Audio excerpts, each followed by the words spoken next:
중요한 광고를 잘 들으셔야 됩니다.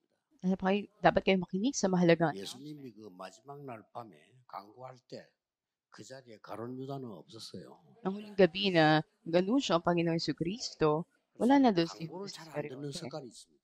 Kaya meron tayong kaugalian na hindi tayo masyado nakikinig sa 그래야 announcements. 잘 들어야 안전합니다. Kaya mas safe kung ikaw ay makikinig na mabuti. 뭐 사실 그 스태프들이 제일 고생하고 바깥에서 교통하는 그 팀들이 제일 고생해요. Sa totoo lang, nahihirapan talaga yung mga staff, lalo na yung mga in charge sa transport. 이번에는 제가 기도하기 위해서 그 스태프들하고 사진 찍어가지고 1년 내내 기도하겠습니다. Kaya pinicturean ko yung mga staff at buong taon na pinapag-pray ko sila. 그리고 이제 그 앞으로 진행할 때 찬양을 하고 난 뒤에는 바로 메시지 들어가야 돼요. At sa susunod na programa natin, yung sequence nito, after ng praise, ay 그리고 message 메시지 agad. 하기 전에는 반드시 찬양이죠. Bago ang message, dapat may praising muna. 찬양하고는 바로 메시지. After ng praise, right after, message 꼭 agad. 명심해야 됩니다. Yun yung tandaan 오늘 ninyo. 자꾸 바뀌어가지고 하던데 오늘 그 찬양이 너무 좋았는데 그 따라서 메시지 이렇게 나가줘야 돼요. Kung minsan may mga pagbabago tayong ginagawa, pero kanina napakaganda ng pag-praise, maganda na agad pasukan 역시 ito na mensahe. 세계적인 테너입니다. At makita natin yung world class ng mga tenors. 심영수 장로가 테너 이게 오늘 할 때 보면요 한 군데도 거슬리는 데가 없어요. 그렇죠? At yung sa elder natin, isa sa mga tenors na kahit isang bahagi doon, ay wala tayong 군데가 makikita na 생명력이잖아요. magkakamali doon. At 저는 kahit saan 음악을 man sila ay 잘하지는 world 못해도 많이 class. 듣기 때문에요. 유명한 가수들 내 성악가 많이 들어봤거든요. Marami ako napakinggan ng mga kilala ng mga singers. 거의 생명력이 없어요. Pero halos lahat sila walang 소리만 buhay. 지르는 생명력이. May tunog lang, may boses lang, pero walang 바로 buhay. 군데군데 이렇게 거슬리는 데 많아요. Sa bawat lugar, may mga ilang mga flaws sa mga pagkakamali. 너무 은혜로운 찬양을 앞으로 계속 좀 하게 되기를 기도하겠습니다. At mananalangin ko, mapagpatuloy ninyo yung talagang nakaka-bless na 오늘 pagpupuri 시간이 ninyo. 너무 많기 때문에 여러분 기억하기 위해서 최대한 짧게 하겠습니다. Napaka-iksi lang ng ating mensahe para ito'y matandaan ninyo. 자, 5가지 가지고 가야 됩니다. At ibang bagay na dapat ay 여러분 baunin ninyo. 이해시키기 위해서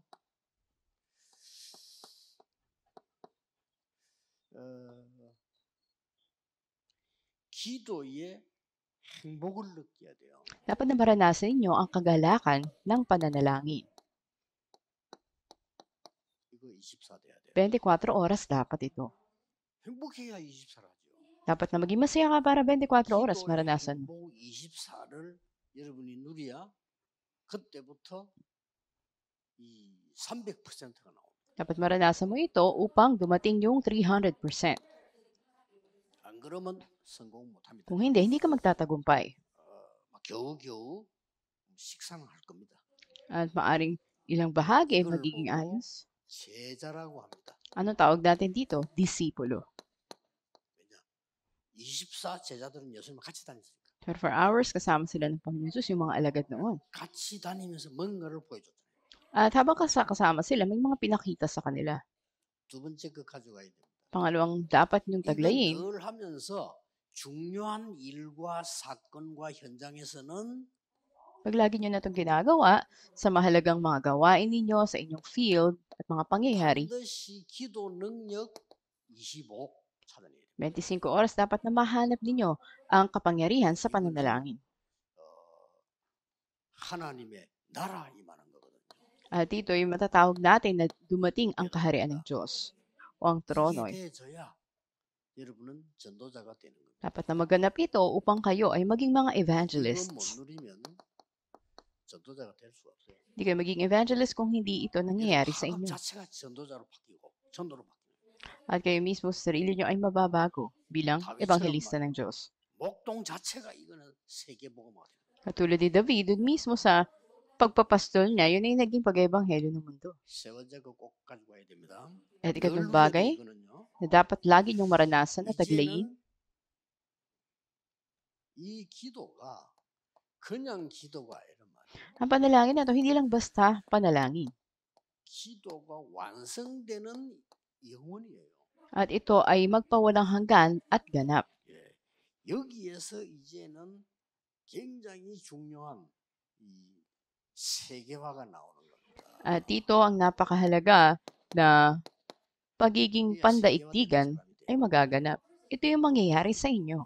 영어이란 걸 모르는데 세계화될 수가 없어요. Paano ka magiging pangdaigdig kung hindi 여기 mo alam 기도 ang 하나 walang 속에 hanggang 다 mga 들어요. bagay? Lahat ng ito nasa loob ng prayer o panalangin. 여러분이 지금 여기 하루 종일 앉아 있거나 직장 하루 종일 앉아 있잖아요. 그냥 앉아 있으면 큰일 나.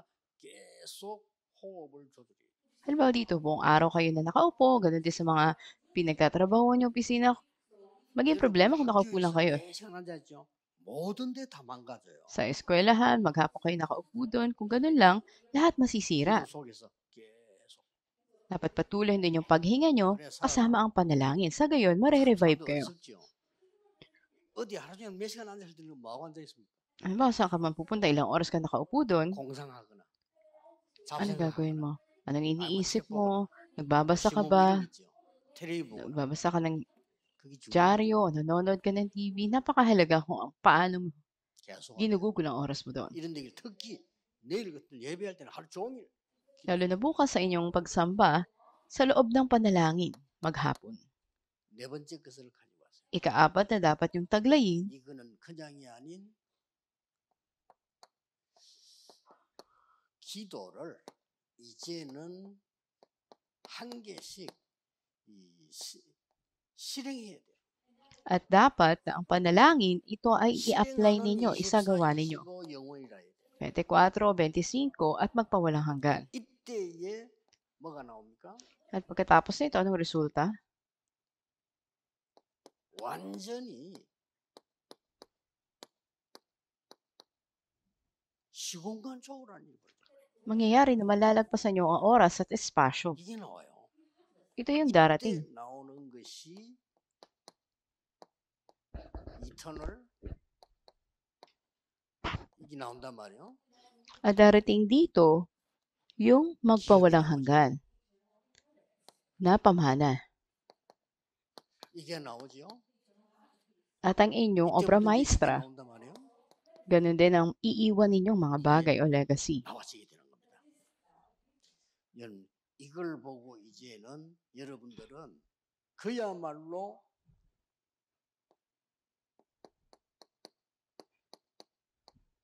미래화시키는 사람이 되는 겁니다. Kaya kayo'y magiging mga tao na magsasagawa ng kinabukasan. 미래를 만들는 거예요. Gagawin nyo yung kinabukasan. 여기서 이제 비밀 한 개를 더 가지고 와야 돼요. At may isa pang sikreto na dapat ninyong baunin. 절대 성공하려고 하면은 여러분들이 이제는 응답의 비밀을 가지고 와야 돼요. Kung nais sa tiyak na magtagumpay kayo, ay dapat meron kayo ng sikreto na to. 자, 응답의 비밀 10가지 가져야 되는데 오늘 본문에 Ano yung sikreto ng mga sagot? 창세기 41장 38절에서 10가지 다 나옵니다. Genesis 41 verse 38 kanina sa ating binasang teksto. 바로왕이 한 얘기입니다. Ito yung sinabi mismo ni Faraon. 신에 이만큼 감동된 사람을 본 적이 없다. Wala akong nakita na katulad nito 처음 봤다 그랬어. na puspos ng banal na spirito ng Diyos. Andun yung dakil na pagkilos ng banal na spirito ng Diyos sa kanya. 지금까지 요셉이 혼자 살아남은 비밀. At magpahanggang ngayon, ito yung sikreto, bakit nag-survive sa kanyang sarili itong si Joseph. 육신적인 걸 이기는 영적 사실을 Ito yung spiritual na katotohanan na kaya mong pagtagumpayan 알겠죠? ang pisikal na mga bagay. 이걸로 사람들이 전혀 찾지 못하는 반대쪽의 길을 찾아냈어요. At ito rin yung makabaliktaran na daan na hindi mahanap ng karaniwang mga tao. At sa daan na ito, ililigtas mo ang 이 lahat. 능력으로 위기 속에 들어가서 답을 찾아요. Sa kapangyarihan na ito, sa loob ng krisis, mahahanap 이 mo ang mga 능력 sagot. 가지고 있으니까 경쟁할 필요가 없어요. At hindi mo kailangan makipagkompetensya kung 이 meron ka ng 능력 가지고 kapangyarihan na 있으면 to. 재창조 일어나. At mangyayari ang pagpapanibagong likha. 이 능력 가지고 있으면 왕보다 더 높은 서밋이 돼. Magiging mas mataas ka pa na summit sa mga hari 이 kung 능력 meron 가지고 ka 있으면 nito. 황무지로 노바디로 가. Kung may lakas ka nito, ikaw ay magkakaroon ng pagkakinalan sa pagiging nobody. 절대적인 걸 보게 돼. At makikita mo ang tiyak na mga bagay. 10가지 비밀이 다 나옵니다. At ito yung 꼭 가져가야 돼. lahat ng mga bagay, mga sikreto na dapat taglayin ninyo. 성경도 보입니다. At makikita nyo rin ang nilalaman ng Biblia. 다음 들 해볼게. At kasunod, 이 지금 전도자 한 명 나오니까 해결이 다 되는 거예요. At dahil may isa ng evangelist, lahat ay 그렇죠? maayos. 후대 한 명 나오니까 At sa susunod na henerasyon, may isa na 어떤 일이 tumindig. 벌어졌습니까? Anong nangyari ngayon? 중직자 한 명 나왔는데 어떻게 됩니까? May isang church leader na tumindig. At anong nangyari? 오바다 아닙니까? Di ba si Obadiah? 넷째 주에 해될 게 뭡니까?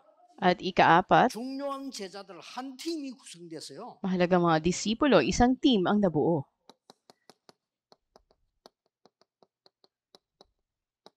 이게 다음 달 봐야 되는 포럼이 될 내용이에요. Ito yung mga nakatagong disipulo, ito yung laman na forum para sa susunod na buwan.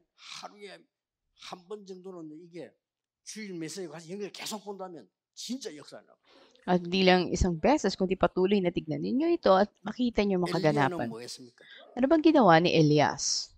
큰 거 많이 했습니다. Marami siya nakilang bagay na 그 ginawa. 유명한 갈멜산의 사건. At ito yung kilala nating pangyayari sa bundok ng Carmel. At ang kapayanan ng kadiliman ay nawasak doon. 호렙산에서 무슨 일난지 확인하고 포럼해 보세요. At iyakin natin ano ba yung pangyayari doon sa bundok ng Horeb at maging laman to ng forum 가장 natin. 중요한 거는 Ikatlo, 엘리사를 부른 겁니다. andun ang pagtawag kay Eliseo. 포럼해 보라니까요. Ito yung maging laman ng forum 그냥 niyo. 선생님이 일방적으로 든다. 그걸 왜 합니까? 그걸? So, hindi lang basta tagapagturo, 여러분들이 포럼하고 숙진해 줘서 가고 이분들 안 되면 다음 주에 포럼하도록 만들어 주고 magkaroon kayo ng pagpo-form. Kung hindi nyo matapos ngayon, ay ipagpatuloy nyo ito sa susunod. 후대 한 명 나오니까 어떤 일이 벌어졌어요? At may isang bagong henerasyon na tumindig. At ano nangyari? 어떤 일이 벌어졌어요? Ano nangyari sa pamagitan 이 ni Eliseo? 엘리사는 달랐어요. Napakabilis ni 벌써 Eliseo.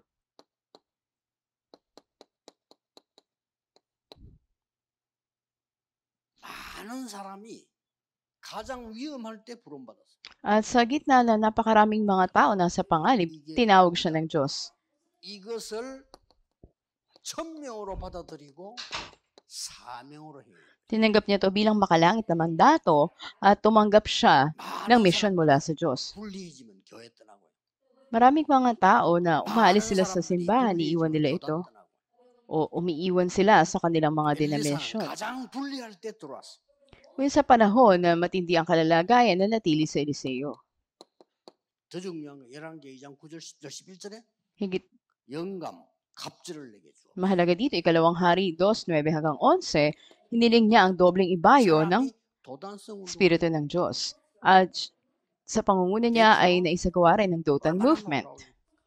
Kano dakilang bagay ang nangyari? 이 비밀 가진 놓치면 안 돼요. 이 비밀 가진 중자 한 명 나오니까 Dito dapat mabitawan ng mga 이 사람이 remnants. 신합니다. At makikita natin dito, 대단하죠? 이 siya 사람이 ay isang 엘리야의 tagapagpayo ng 제자입니다. hari. Siya isang 이 disipulo 사람이 선지자 100명 숨겨서 키웠습니다. at siya rin na nagtago sa 100 ng mga propeta at inalagaan ng mga ito. 자, 이런 팀이 숨겨지라 한 팀 만들어지니까 어떤 일이 벌어집니까? At dahil nabuo ang isang team, anong nangyari? 놀란 일이 벌어집니다. Nakilang bagay ang nangyari. 여러분 아시다시피 오바다의 집에 숨겨진 사람, 숨겨진 제자 100명이 있었잖아요. At katulad na alam natin, may 100 ng mga propeta na itinago si Obadiah. 그런데 19장, 열왕기상 19장 18절에 보니까 하나님은 7천 제자를 숨겨뒀다고. Unang hari 19:8, 7,000 ng mga disipulo ang 이 itinabi niya. 언약을 엘리야와 엘리사가 받았는데 그게 바로